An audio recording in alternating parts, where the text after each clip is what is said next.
Retraité Agirc Arco, attention! On vous parle aujourd'hui de 3 simples appels téléphoniques qui pourraient vous faire économiser jusqu'à 570 $ par mois, ainsi que d'un changement qui fait beaucoup réagir. Certains seniors pourraient ne plus payer d'impôts sur certains gains en capital. Mais ce que la plupart des retraités ignorent encore pourrait avoir un impact bien plus important sur leur pension dans les prochains mois. Restez avec nous jusqu'à la fin pour découvrir ce que cela signifie réellement pour votre situation. Et si vous êtes retraité ou proche de la retraite en France, abonnez-vous dès maintenant.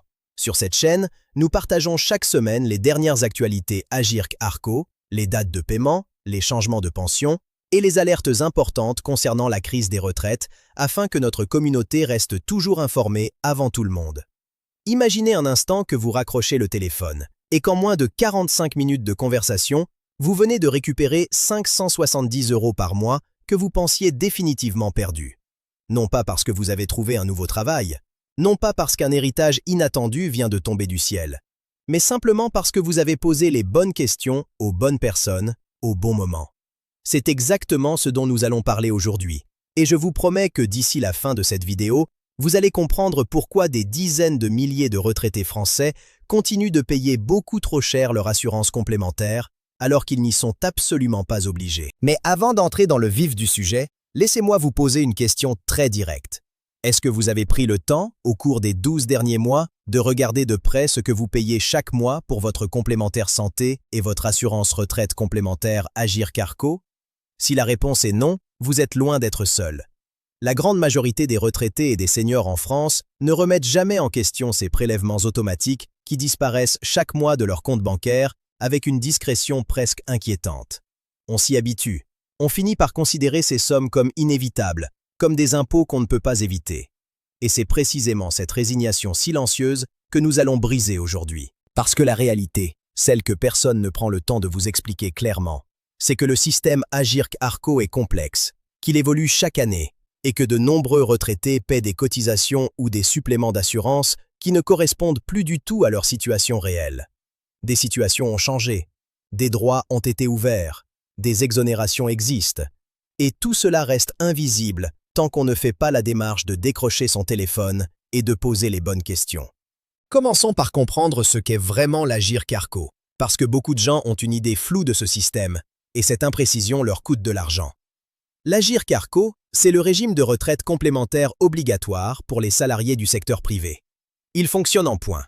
Pendant toute votre vie active, vous avez cotisé, et votre employeur aussi, pour accumuler des points qui se transforment en rente mensuelle au moment de votre départ à la retraite. Jusqu'ici, tout le monde suit. Mais là où les choses se compliquent, c'est quand on parle des assurances associées, des garanties complémentaires, des options souscrites parfois automatiquement, et surtout des mécanismes de réduction ou d'exonération auxquels certains retraités ont droit, mais qu'ils n'ont jamais demandé. Et c'est là que le premier appel téléphonique entre en jeu.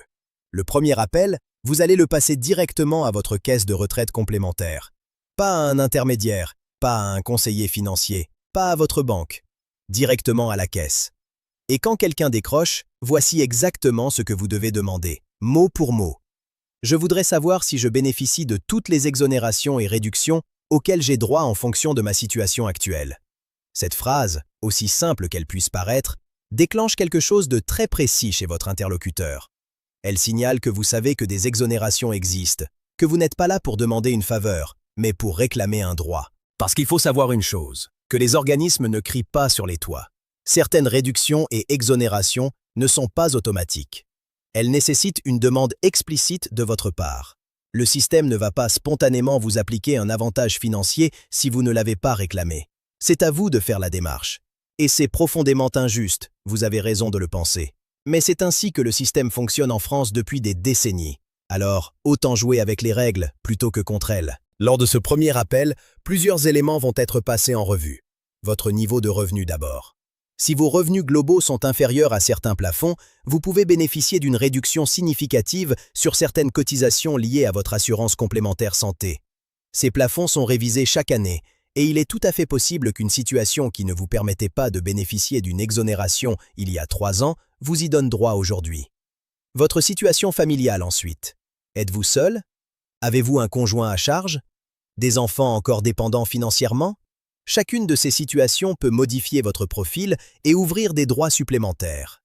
Votre âge et votre date de départ à la retraite jouent également un rôle, notamment si vous avez liquidé votre retraite avant l'âge légal ou après un certain seuil d'âge qui ouvre des droits spécifiques. Ce premier appel dure en moyenne entre 20 et 30 minutes si vous avez tous vos documents sous la main.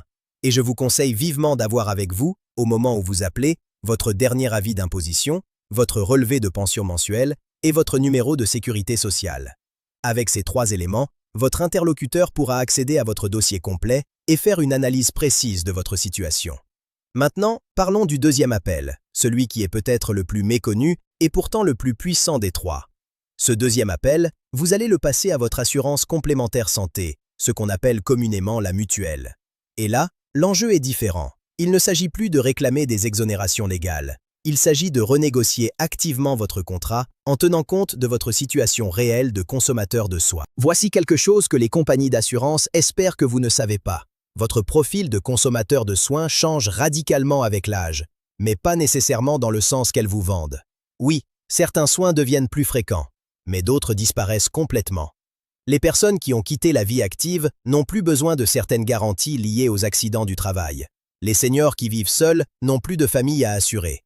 Et surtout, beaucoup de retraités paient encore pour des garanties optionnelles qu'ils ont souscrites il y a 15 ou 20 ans et qui ne correspondent plus du tout à leurs besoins actuels. Quand vous appelez votre mutuelle, voici les questions que vous devez poser, sans honte et sans complexe, parce que ce sont des questions parfaitement légitimes. D'abord, pouvez-vous m'envoyer un relevé détaillé de toutes les garanties incluses dans mon contrat actuel, ainsi que leurs coûts unitaires? Beaucoup de gens ont une assurance complémentaire santé depuis des années, sans jamais avoir lu en détail ce qu'elle couvre. Ils paient parfois pour des garanties auxquelles ils n'ont jamais eu recours et auxquelles ils n'auront vraisemblablement jamais recours. Ensuite, existe-t-il une formule adaptée aux retraités de mon âge et de ma situation qui serait moins coûteuse tout en maintenant les garanties essentielles? Cette question force votre interlocuteur à sortir du script commercial standard et à vous proposer quelque chose de personnalisé. Et enfin, la question qui peut changer la donne de façon spectaculaire. Qu'est-ce qui se passe concrètement si je résilie mon contrat aujourd'hui et que je rejoins un autre organisme?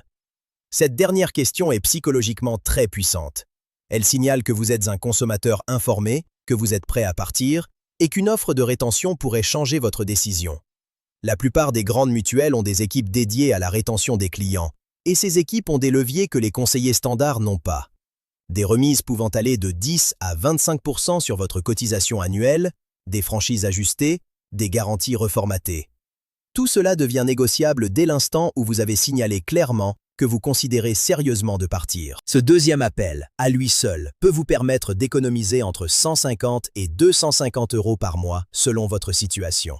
Et ce n'est pas une promesse extravagante. C'est simplement le résultat d'une négociation que la majorité des gens n'entreprennent jamais parce qu'ils pensent, à tort, que les tarifs d'assurance sont fixes et non négociables. Ils ne le sont pas. Ils sont le fruit d'un contrat commercial, et tout contrat commercial peut être renégocié. Avant de passer au troisième appel, je veux m'arrêter un instant sur quelque chose d'important que le titre de cette vidéo soulève, et qui mérite une explication honnête. La question des gains en capital et de la fiscalité pour les seniors. Il est vrai qu'il existe en France des dispositifs d'exonération fiscale partielle ou totale sur certains revenus de placement pour les personnes âgées dont les revenus sont inférieurs à des seuils définis. Ces dispositifs sont réels, ils existent dans le Code général des impôts et ils concernent notamment les plus-values mobilières pour les personnes bénéficiant de certains minima sociaux ou vivant en dessous de certains plafonds de revenus. Mais soyons très clairs, ces exonérations ne s'appliquent pas universellement à tous les seniors. Elles sont conditionnées à des critères précis que vous devez vérifier avec un conseiller fiscal ou avec votre centre des impôts. Ce que nous disons ici, c'est que ces mécanismes existent, qu'ils sont trop peu connus, et que le troisième appel que nous allons vous décrire peut vous aider à déterminer si vous y êtes éligible. Ce troisième appel, vous allez le passer à votre centre des finances publiques, ou à défaut, à un conseiller fiscal indépendant.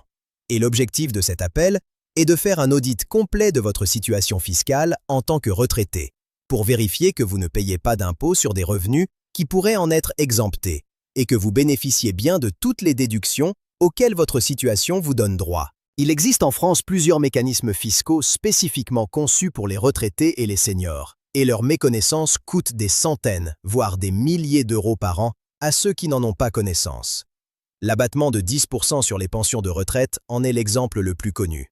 Mais il y a aussi la réduction d'impôts pour les personnes âgées de plus de 65 ans qui remplissent certaines conditions de revenus, les exonérations sur certains revenus fonciers pour les personnes en situation de dépendance et les dispositifs d'étalement ou de quotient familial qui peuvent réduire significativement l'impôt à payer sur des revenus exceptionnels, comme un capital perçu en héritage. Quand vous appelez votre centre des finances publiques, demandez un rendez-vous avec un agent qui pourra examiner votre déclaration de revenus de l'année précédente et identifier si des cases ont été mal remplies, si des déductions ont été omises, ou si votre situation ouvre droit à des régimes d'imposition plus favorables. Ce service est gratuit. Il est proposé à tous les contribuables. Et pourtant, la très grande majorité des retraités ne l'utilisent jamais, soit par manque d'information, soit par crainte irrationnelle de mettre le doigt dans un engrenage. Cette crainte est infondée. Demander une vérification de sa situation fiscale ne déclenche pas de contrôle fiscal. C'est simplement un service public à votre disposition. Voici maintenant quelque chose que je veux que vous gardiez bien en tête, parce que c'est peut-être la leçon la plus importante de toute cette vidéo. Le système de protection sociale français est l'un des plus sophistiqués au monde, et cette sophistication a un revers. Il est tellement complexe que même les personnes censées le gérer n'en connaissent pas tous les rouages.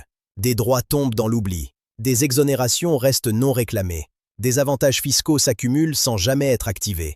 Et le seul moyen de changer cela, c'est de prendre vous-même l'initiative d'explorer activement ce que le système a à vous offrir. Ces 3 appels téléphoniques ne sont pas une formule magique. Ils ne vont pas résoudre tous vos problèmes financiers d'un coup de baguette. Mais ils représentent une démarche concrète, accessible et souvent très rentable pour quiconque prend le temps de la faire. Et quand on additionne les économies potentielles issues d'une renégociation de mutuelle, d'une exonération retrouvée sur une cotisation Agirc-Arrco et d'une optimisation fiscale bien menée, on arrive très facilement à des montants qui dépassent les 500 € par mois. 500 € par mois, c'est 6 000 € par an. C'est un voyage, c'est plusieurs mois de courses alimentaires, c'est une sécurité financière supplémentaire qui change concrètement la qualité de vie. Je veux aussi vous parler d'un obstacle que beaucoup de personnes mentionnent quand on leur suggère de faire ces démarches. Le sentiment d'être dépassé par les démarches administratives, ou la peur de ne pas avoir le vocabulaire suffisant pour parler d'égal à égal avec un conseiller. Et je comprends parfaitement ce ressenti. La terminologie du monde de l'assurance et de la fiscalité peut être intimidante. Mais voici ce que j'ai appris au fil des années. Les fonctionnaires et les conseillers des organismes de protection sociale ont pour mission de vous aider. Ils ne sont pas là pour vous piéger. Et si vous leur dites simplement « Je ne suis pas expert en la matière et j'aimerais qu'on m'explique clairement ma situation », vous serez dans la grande majorité des cas reçus avec bienveillance et professionnalisme. Ce qui fait la différence entre les personnes qui récupèrent des centaines d'euros par mois et celles qui continuent à surpayer, ce n'est pas une connaissance technique supérieure. C'est simplement la décision de décrocher son téléphone et de poser la question. Voilà tout. C'est d'une simplicité presque déconcertante. Et pourtant, c'est précisément ce que la majorité des gens ne font pas. Si vous avez regardé cette vidéo jusqu'ici, c'est que vous faites partie des personnes qui prennent leur situation financière au sérieux. Et c'est une qualité précieuse. Alors, voici ce que je vous propose de faire dès aujourd'hui, ou au plus tard cette semaine. Prenez un stylo et une feuille de papier, ou ouvrez un fichier sur votre téléphone et notez les 3 numéros à appeler. Votre caisse de retraite complémentaire Agirc-Arrco, votre mutuelle ou assurance complémentaire santé et votre centre des finances publiques. Bloquez 3 créneaux d'1 heure dans votre agenda et passez ces appels. Ne remettez pas cette démarche à demain. Ne vous dites pas « je le ferai quand j'aurai plus de temps », parce que la vérité, c'est qu'il n'y aura jamais de moment parfait. Il y a simplement le moment où vous décidez que votre argent mérite d'être défendu. Et ce moment peut très bien être aujourd'hui. Une dernière chose avant de conclure. Partagez cette vidéo avec les personnes de votre entourage qui pourraient en bénéficier. Vos parents, vos amis retraités, vos voisins. Parce que l'information, dans le domaine des droits sociaux et fiscaux, a une valeur concrète et mesurable. Et que la partager, c'est offrir à quelqu'un d'autre la possibilité de récupérer ce qui lui appartient de droit. Merci d'avoir regardé cette vidéo jusqu'au bout. Si vous avez des questions sur les démarches décrites ici, n'hésitez pas à les poser en commentaire. Et si vous passez ces appels et que vous obtenez des résultats, racontez-le. Ces témoignages encouragent d'autres personnes à faire de même, et c'est ainsi, collectivement, que les choses changent.